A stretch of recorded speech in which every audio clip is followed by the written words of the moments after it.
Hello everyone! Welcome back to this game that we're making.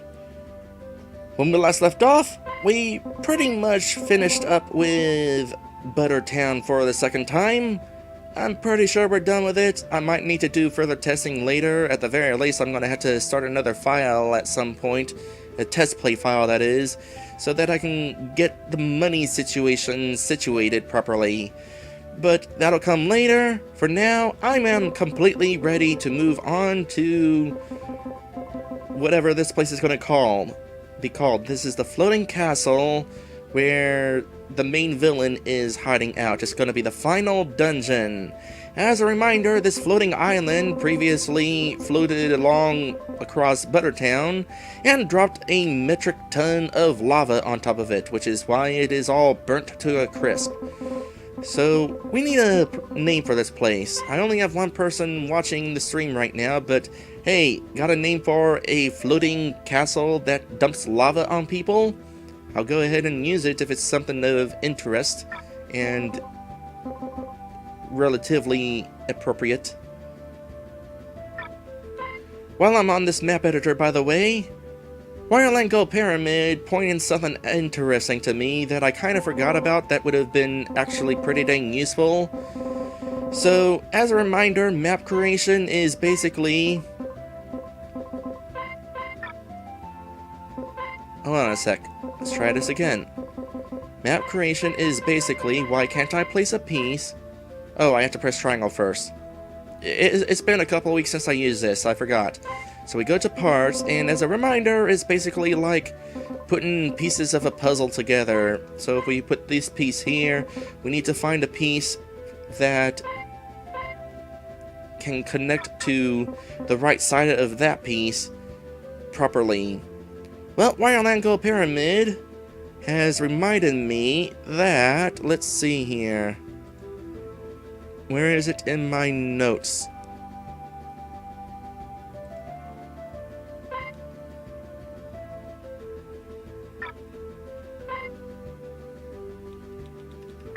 There was some sort of button, and I didn't write down what button it was. There it is! Ah, yes. Okay, so the button you're looking for here is L2.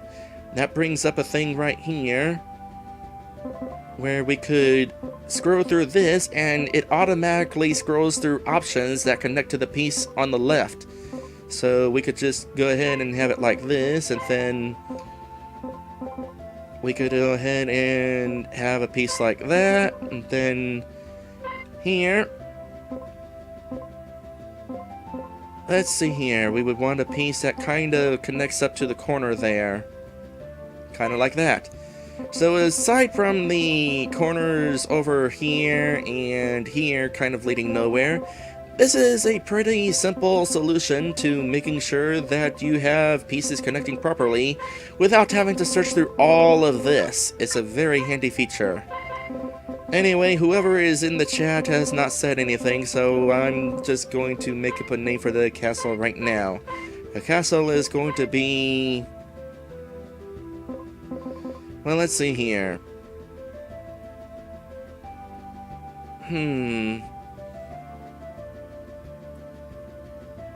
Montezuma would not be an option because I already have a spell that's called that.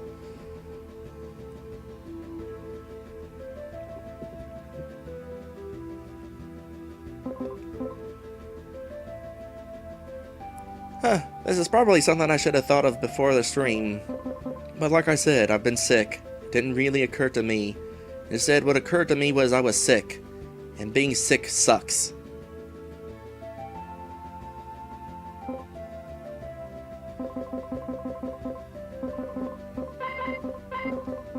Whatever. I'll rename it in a future stream when I have more people watching. For now, it'll just be Castle. And we need a destination, don't we? Yeah, we kind of need to start making it, shouldn't we? So, let's go ahead and start making it. I'm going to do something that's kind of fancy here. We're just going to have a graphic on the outside. It's not going to be a proper map yet. Instead, what I'm going to do here is, let's see here.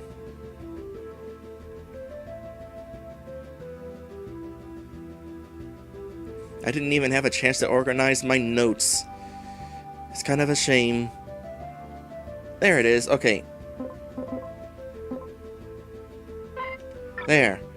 When we start to go to this castle, we'll be greeted with this screen right here. We'll call this castle...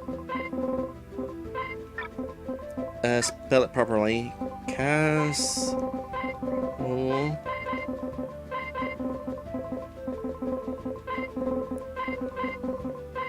Castle intro. And what are we going to use for a song? Possibly...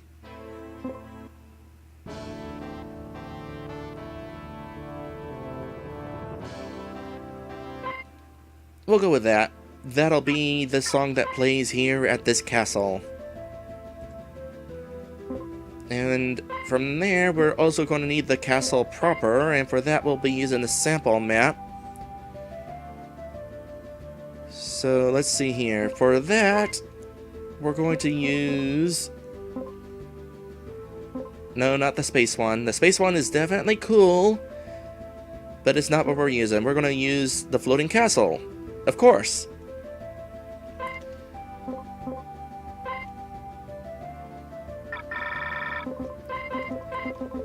Castle.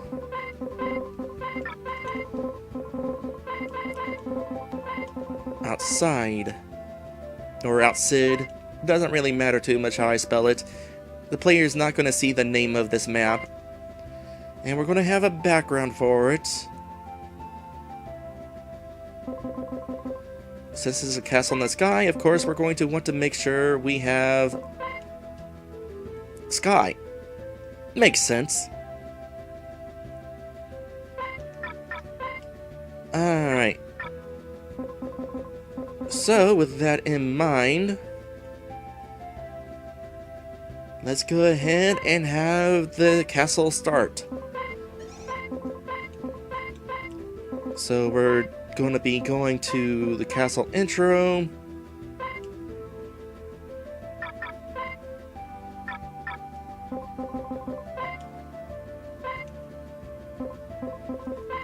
And at the castle intro, we're going to start by making sure the player is not visible, because this is a cutscene where the player needs to not be on screen, so we're going to make the team disappear for a minute. And also have an event here where after probably a couple of seconds, it'll take us into the castle proper. And it's gonna set us right here. And there's a reason for that, which I will get to once we get in there. So let's make sure that this takes over to the event that brings us into the castle proper. And it occurs to me that I did not change the song of the castle proper, so...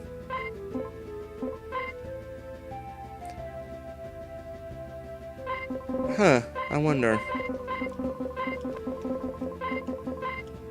Castle proper. Maybe not. Maybe not. That probably wouldn't be the best name for it. Anyway, let's get the music going on here.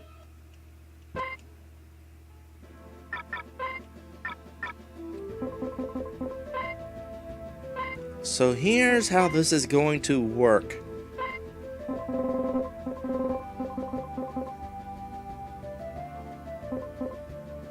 So as I move the cursor around the map, I want to point out at the top of the screen there, the information. There is a shoe with an X next to it. You probably have noticed it before, but that indicates whether a space is walkable or not. So this is obviously not walkable, but this is walkable. And in fact, this spot right here is also walkable. So what I'm going to do is... since we're coming here from a blimp, by the way, we're coming here from the blimp, I'm going to go ahead and have a rope here, which is not too far in. There it is.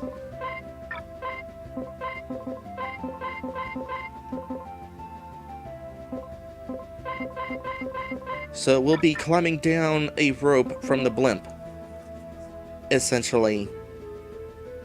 And this spot right here, which is also going to be using the rope graphic, is what's going to take us back into the sky, back up to the blimp, to the world map. I'd like to be able to create an actual blimp map, but RPG Maker does not provide anything that could really create a proper blimp. Not unless you got really creative and try to use your imagination, like Atari graphics, that sort of thing. So, going here takes us to Steve Part 2, the castle. And the reason we're starting up here is so that when we enter this map, it'll move the team to this spot down here, so that once the map loads, it'll appear that the team has been climbing down the rope. So, let's go ahead and test that out now.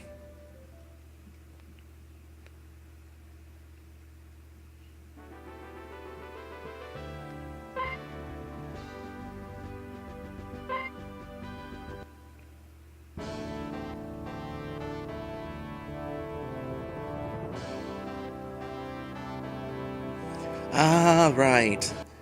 Once again, it is definitely a good thing that I'm testing. I forgot to make the player not invisible anymore. It's kind of important. Party display. How we do this again? Party display default. So let's test this out again.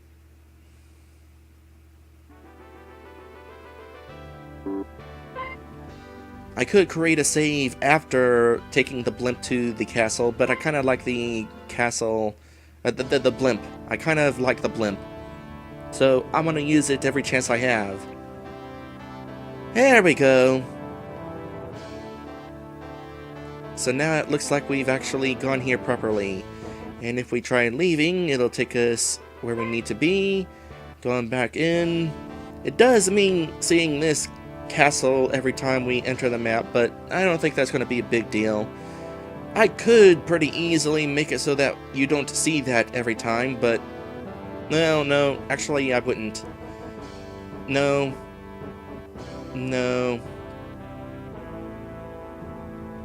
Because the map specifically, the world map, specifically leads to that particular map, and that sort of thing.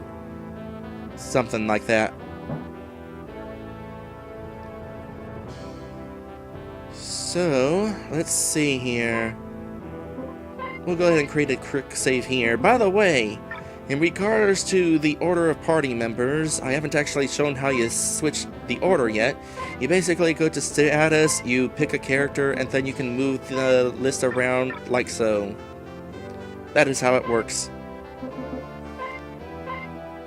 Now, the order of your characters doesn't actually matter, by the way. Except if you're having character order be important during cutscenes, in which case you're going to want to make sure to put them in the correct order when the cutscene starts. But aside from that, it doesn't matter. So, with this taken care of,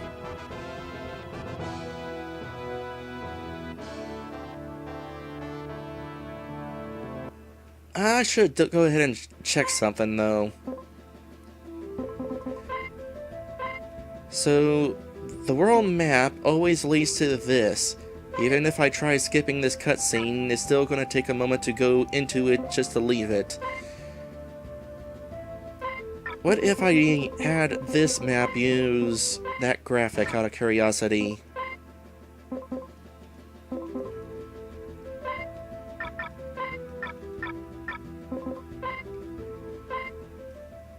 Will there be any point where we'd be able to see the castle in the background from here? As a reminder, I'm holding circle in order to go across spaces that normally you cannot walk across. It actually has other functions as well. For example, you can cross over events. For example, being able to get to the edge of the map. Holding circle also disables random encounters. So be careful about how you use the circle button. Oh yeah, the castle is very much visible if you go over here, so yeah, they're going to have to be separate maps. That's okay. Going through that opening sequence doesn't take too long.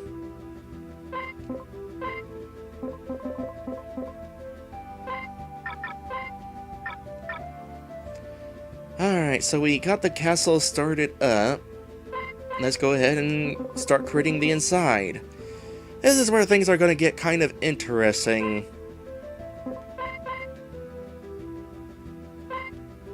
And I'm kind of going to have to make things up as I go along here.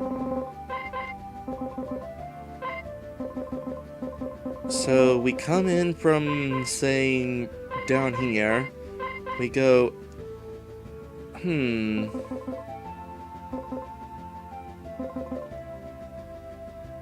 How do I want to do this?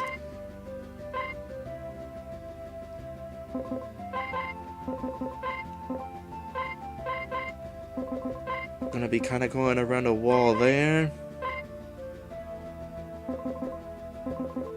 And enter a big old room of some sort.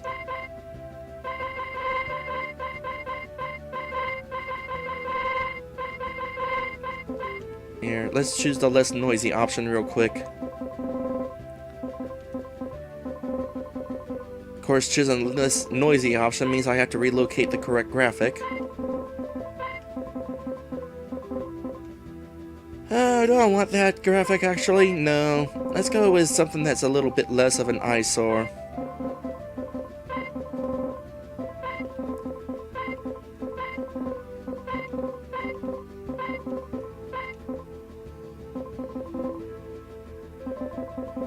So we'll be entering this room. Let's make sure it's centered, that sort of thing. And we're going to be creating somewhat of a maze here. And it's not a maze that's actually going to be dangerous to us.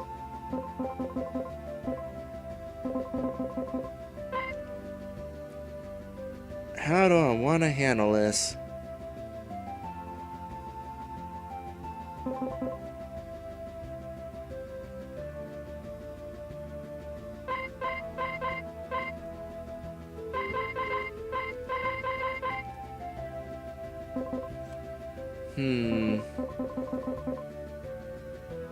There's going to be an interesting little puzzle that I'm going to be putting in here. And I need to kind of work things out. I suppose I should probably tell you what I'm planning here, just so you can get an idea of what I'm trying to do, and not be in the dark as I try to work this out. So, let me take a drink.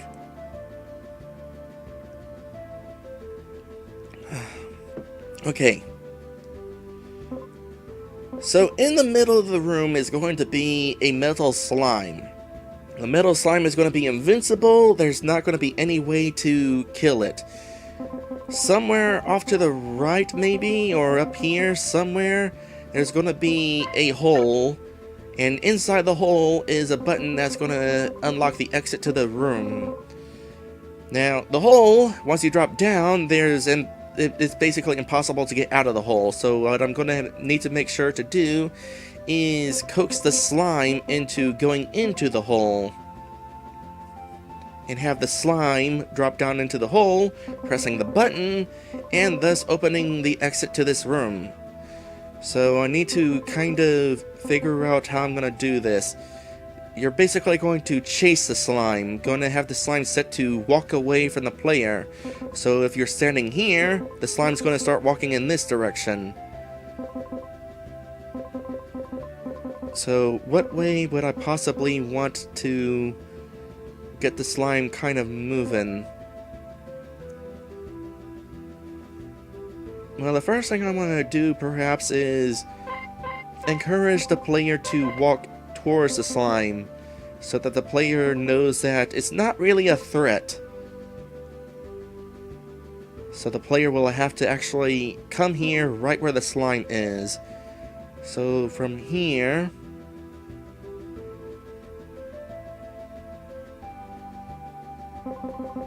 The player would be pressing a button at some point, by the way, that would get the slime on the move. We'll say perhaps the button could be here.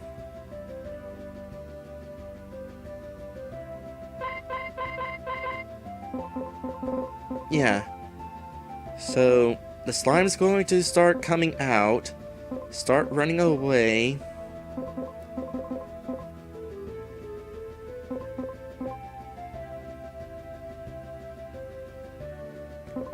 We'll kind of make this relatively simple at first.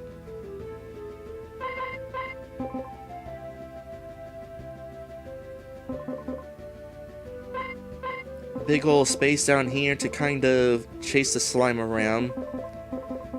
In fact,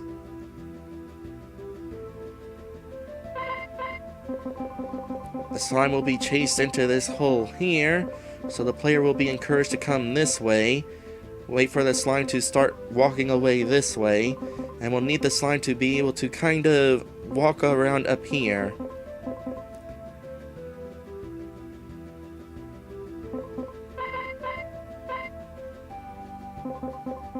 And get caught in that side, so the player would come over here to chase the slime up. The slime will try moving around here.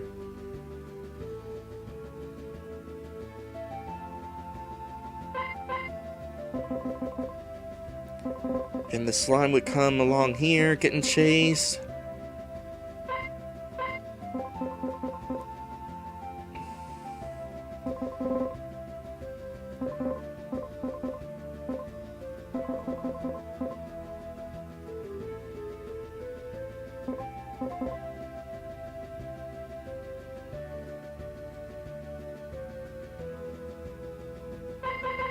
And I think what I'll have is like a narrow passage here that the slime could potentially get trapped in if the player tried chasing him from this direction.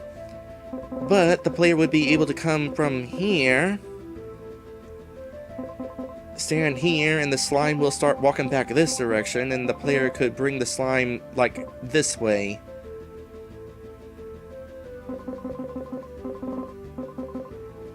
And there we go. I have mapped out this puzzle. Yay! The fun part will actually be making it work, won't it? Yeah, that'll be interesting. For the moment, let's see here. What time is it? I'm not done streaming yet, but I'm getting close to an episode break. Alright, I have enough time before the break to go ahead and get these walls built.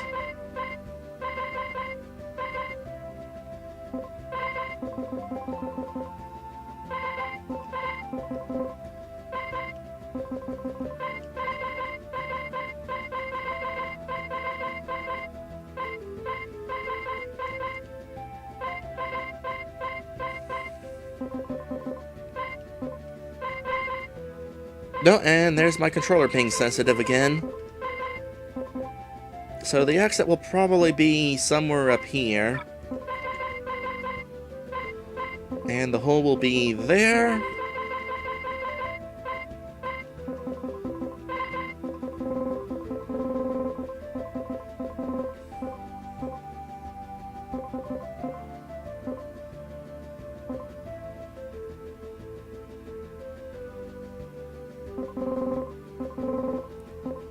Okay, so this will be kind of like so. So the player will step here to exit the map thereabouts, or maybe like right here. So I want to make sure that when they transfer, they don't see the edge of the map. So 1, 2, 3, 4, 5, 6. There's the edge of the map over there.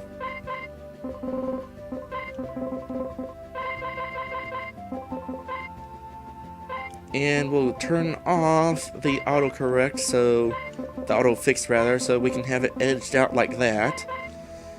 And that just leaves getting the floor in.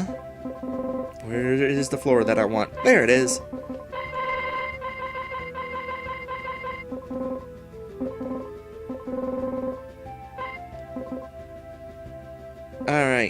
Get the song playing here.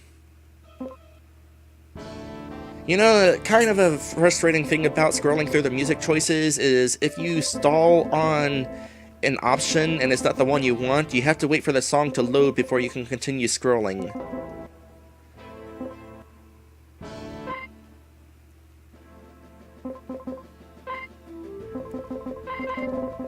So this map will be the slime puzzle.